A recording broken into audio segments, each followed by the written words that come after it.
na vinywaji hapa. Karibu. Hii ni nini? Haya bwana, usimbia damu.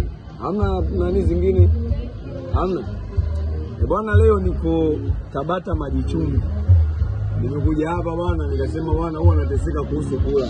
Na kinywaji changu natembea nacho mfukoni. Nikasema mimi nitembee bila kunywa. Ninywe alafu nile.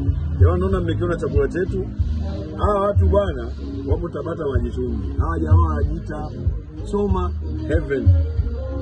Tutawaona hapo. Jamani, hii ni mkono mmoja wa profesa. Nakunywa vizuri na kula vizuri. Nishaambia huwa nakula vizuri wa muamini. Leo nadhani mtaona kwamba huyu profesa tunasemaga anakula kwa aina gani. Nakunywa vizuri na nakula vizuri. Niko hapa Choma Heaven, Tabata Maji Chumvi.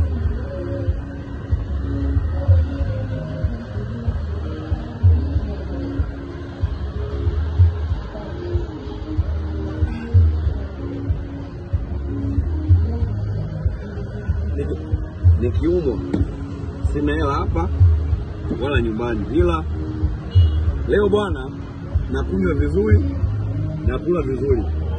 Hapa tunapatikana Tabata Maji Chumvi. Hapa unakuja bwana, unajisevia chakula unachotaka wewe. Mbuzi choma huko kama mnavyoona. Nikisema kisinia, huyu jamaa huwa anakunywaga huo hali. Jamani, nakula vizuri. Mimi mmoja akitaka kula watu wa Tabata wote. Ukifika hapa waambie kabisa yule jamaa wa vinywaji nataka aje tule wote. Yaani tunywe na tule wote hapa. Unakula vizuri kabisa. Hii ni mkono mmoja wa profesa.